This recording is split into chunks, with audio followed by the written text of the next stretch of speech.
আপনি চাচ্ছেন এই হাজতটা পূর্ণ হোক, ফজরের নামাজের পরে সূরা ইয়াসিন পড়েন। বড় বড় ওলামায়ে কেরাম, আমাদের আকাবির আসলাফদের একটা পরীক্ষিত আমল এটা। তারা ফজরের নামাজের পরে সূরা ইয়াসিন পড়তেন, দিনের শুরুটা করতেন সূরা ইয়াসিন দিয়ে।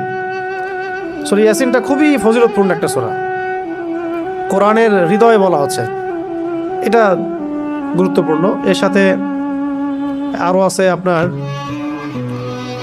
সূরা জিলজাল, তারপর সূরা আদিয়াত, সূরাতুল কদর, ইন্না আনজালনাহু ফি লাইলাতিল কদর,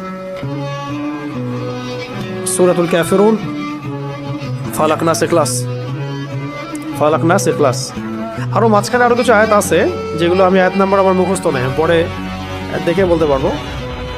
তো এইগুলো যদি আপনারা পড়েন, যদি কারো মনে হয় যে আমার সমস্যা হচ্ছে বা আমার পরিবারে কারো সমস্যা হচ্ছে, হ্যাঁ, বা এরকম সন্দেহ হচ্ছে, ওয়াসওয়াসা রোগ আসতেছে, অথবা মনে হচ্ছে আপনি সেহরে আক্রান্ত হচ্ছেন কিনা, কোনো রকম অস্বাভাবিকতা ফিল করলে আপনি এগুলোর উপর আমল করতে পারেন। এগুলো পড়ে নিজের গায়ে দম করতে পারেন, পানিতে পড়ে পানিতে ফু দিয়ে সে পানি পানও করতে পারেন, এই পানি আপনার ঘরে ছিটাতেও পারেন, এবং এই পানি দিয়ে আপনি গোসল করতে পারেন।